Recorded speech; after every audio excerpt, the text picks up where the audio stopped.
Bonsoir à toutes et à tous. Je m'appelle Jean-Claude Mignon. Au cas où vous ne le sauriez pas, je suis essoufflé. Et en plus de ça, maire de la très belle ville de Damary-lès-Lys.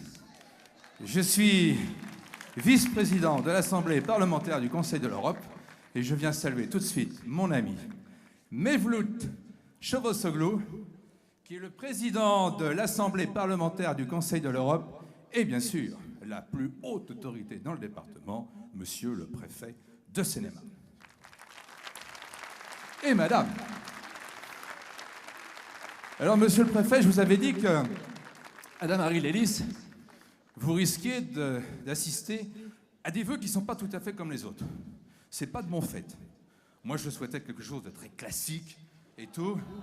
Mais j'ai l'équipe qui est derrière, qui me tanne, de manière à ce qu'on fasse des vœux qui soient dynamiques.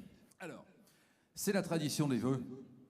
Il convient donc d'abord de vous faire un petit discours qui va être très court comme d'habitude, pour vous souhaiter à toutes et à tous une excellente année 2011, je ne me trompe pas. Une année, j'avais cité l'année qui venait de se terminer. Pour vous dire qu'à Damary-lès-Lys, ça va plutôt bien. Si j'en crois un classement qui a été fait par un magazine qui est totalement indépendant, donc classement indiscutable, et qui a classé les villes les mieux gérées de France. Eh bien, il se trouve qu'à Damary-lès-Lys, nous sommes parmi les 5 communes les mieux gérées du département de Seine-et-Marne, monsieur le préfet. Merci à mon équipe. Qu'est-ce que je peux vous souhaiter pour 2011 ? D'abord que la ville continue à prospérer, que nos projets puissent aboutir dans de bonnes conditions, c'est-à-dire l'achèvement du projet de rénovation urbaine, tous les projets, mais vous les verrez tout à l'heure.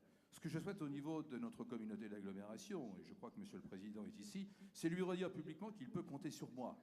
Il peut compter sur moi pour l'aider, pour aider l'équipe dirigeante de cette communauté d'agglomération pour la dynamiser et pour mener à bien tous les projets qui sont attendus par les 110 000 habitants de Melun-Val-de-Seine. Au niveau du département, je vais exprimer un vœu. Vous l'interpréterez comme vous le voudrez. Ce que je souhaite, c'est qu'on n'oublie pas, au niveau de l'exécutif du Conseil général, qu'il y a 514 communes dans le département de Seine-et-Marne et que Damary-lès-Lys est l'une des 514 communes et de ce fait, qu'elle peut aussi revendiquer, oh non, même pas revendiquer, simplement demander ce qui lui est dû, de manière à ce qu'on puisse nous accompagner dans les projets qui sont les nôtres.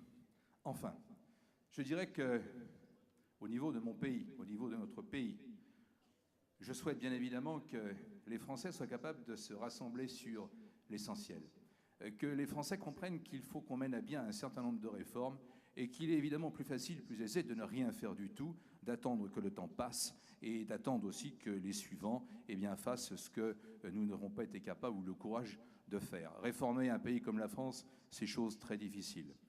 J'ai la volonté, en ce qui me concerne, en tant que député, d'accompagner la majorité qui soutient le président de la République, qui soutient le Premier ministre François Fillon dans toutes les démarches importantes qui seront les nôtres. Enfin, je voudrais vous parler d'un sujet qui me semble beaucoup plus préoccupant et beaucoup plus grave. Et je viens de dire bonjour, de saluer mon ami, mon grand ami Mevlut Cavusoglu, qui est le président de l'Assemblée parlementaire du Conseil de l'Europe. La raison d'être du Conseil de l'Europe, c'est le respect des droits de l'homme.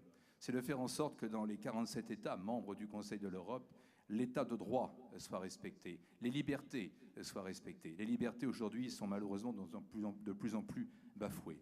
Il y a des femmes et des hommes qui, il y a de ça un certain nombre d'années, se sont battus pour que nous puissions vivre libres, pour que nous puissions nous retrouver tous ensemble ce soir, de manière à passer un moment agréable, ou du moins je l'espère, ensemble ici. Il y a aujourd'hui des drames.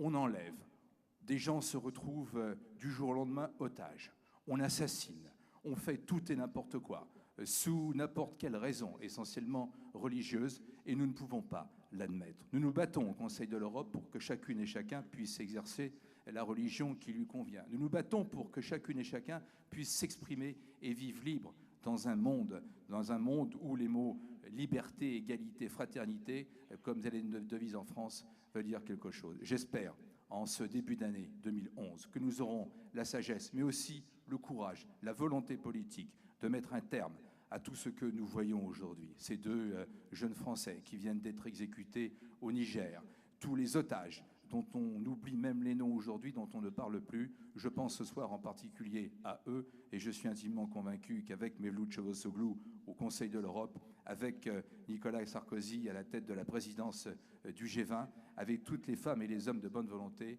nous allons réussir à faire en sorte de relever ce grand défi en pensant à nos enfants, en pensant à nos petits-enfants, pour qu'eux aussi, demain, aient le droit de vivre libre. Voilà ce que je voulais vous dire.